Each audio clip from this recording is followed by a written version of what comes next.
खबर यूपी के जनपद फिरोजाबाद से है, जहां भारत सरकार के केंद्रीय मंत्री एसपी सिंह बघेल संभल पर डटकर बोले। विपक्ष ने आरोप लगाया कि ट्रंप के टैरिफ लगाने के बाद भाजपा की बोलती बंद हो गई है। एसपी सिंह बघेल ने कहा कि नरेंद्र मोदी ने पहली बार हिंदुस्तान के राजनीतिक इतिहास में किसी देश के प्रधानमंत्री के कूटनीतिक भाषा का उपयोग न करते हुए स्पष्ट रूप से बताया कि भारत अपने मछुआरों के साथ कोई समझौता नहीं करने वाला है। वहीं क्या कुछ कहना था उनका, आप स्वयं देखिए हमारे संवाददाता की इस खास रिपोर्ट।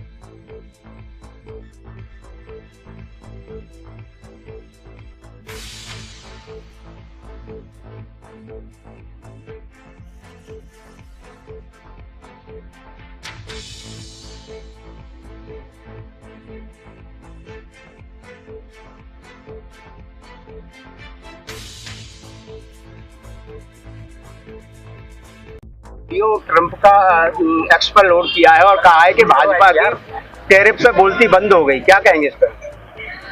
नरेंद्र मोदी जी ने पहली बार हिंदुस्तान के राजनीतिक इतिहास में किसी देश के प्रधानमंत्री ने कूटनीतिक भाषा का उपयोग न करते हुए बहुत स्पष्ट रूप से बताया है कि भारत अपने मछुआरों के साथ, अपने किसानों के साथ, अपने जनता के साथ किसी भी प्रकार का कोई समझौता नहीं करेगा। इसलिए हम सोचेंगे, हम देखेंगे, ये भाषा हमेशा होती थी।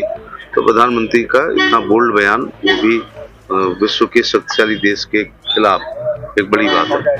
इसीलिए बहुत पहले से प्रधानमंत्री जी स्टार्टअप पर आए, मेक इन इंडिया पर आए, मेड इन इंडिया पर आए, आत्मनिर्भर शब्द का इस्तेमाल किया और स्वदेशी पर बहुत जोर दिया है। क्योंकि विश्व की राजनीति में कुछ कुछ घटनाओं पर रिश्ते बनते और बिगड़ते हैं, जिसका व्यापार पर और बहुत असर पड़ता है। संभल दंगे को लेकर रिपोर्ट आई है कल, क्या कहेंगे? रिपोर्ट अभी सार्वजनिक नहीं हुई है। संभल के ने बताया जाता है, उसके लिए बाकायदा प्रेस कॉन्फ्रेंस होगी। यही मेरे में और दूसरों में फर्क है ना नेताओं में। संभल की हिंसा और दंगों पर उत्तर प्रदेश के मुख्यमंत्री ने एक आयोग बनाया न्यायिक। उन्होंने कल माननीय मुख्यमंत्री जी को रिपोर्ट दी है। जब तक मुख्यमंत्री कार्यालय से अथवा गृह विभाग से अथवा कानून विभाग से अधिकृत रूप से रिपोर्ट की ब्रीफिंग नहीं की जाएगी, तब तक अटकलें हैं। लेकिन मैं आप पूछना चाह रहे हो, वो आपके बिना पूछे मैं जवाब दे रहा हूँ अपने व्यवहारिक ज्ञान से कि ये मेरा 7वां कार्यकाल है लोकसभा, राज्यसभा, विधानसभा का। उत्तर प्रदेश की कोई विधानसभा ऐसी नहीं बची है जहाँ पर हम 2-4 बार अपने राजनीतिक जीवन में सामाजिक कार्यों से ना गए हों। मैंने 1998 में जो शकील रहमान वर्क वहाँ के MP हुआ करते थे, तब से लेकर आज तक हिंदुओं की वेशभूषा से पता चल जाता है, संख्या उस कस्बे में हमेशा कम दिखी है और मुस्लिम की संख्या बढ़ती हुई दिखी है। संभल कोई नया जिला नहीं है।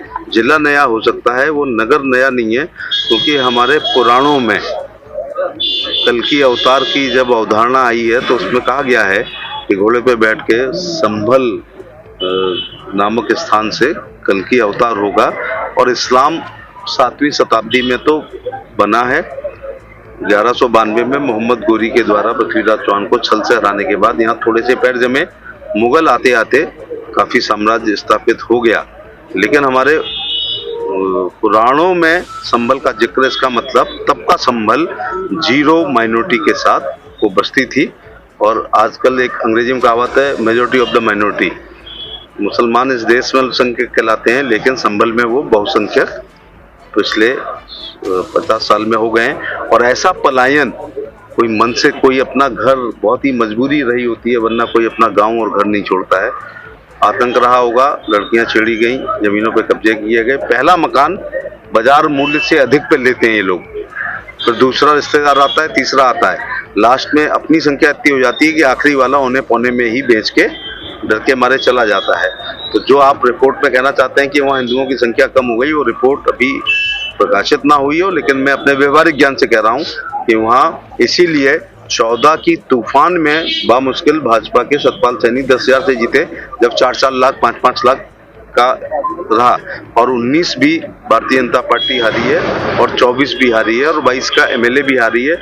इसलिए नहीं हारी है कि भारतीय जनता पार्टी वहाँ लोकप्रिय है, बल्कि इसलिए है कि मुस्लिम मतदाताओं की संख्या वहाँ निर्णायक स्थिति में हो गए। इसीलिए शकील रहमान बर्ग से लेकर उनका नाती जो वर्तमान एमपी है, वो बीच बीच में सनातन के खिलाफ, धर्म के खिलाफ, हिंदुओं के खिलाफ बयान देकर अपने ही मुसलमान वोटों के एकत्रीकरण करने का कोशिश करते हैं। और जब से योगी आदित्यनाथ ने शक्ति संबल में बरताई है, तब से तमाम मंदिर निकल करके आ रहे हैं, मूर्तियां निकल कर आ रही हैं। इसका मतलब वो हिंदुओं के मंदिरों को जमींदोज किया गया था, या उनके मकानों को वो जब छोड़ गए तो मंदिर को दबा दिया गया।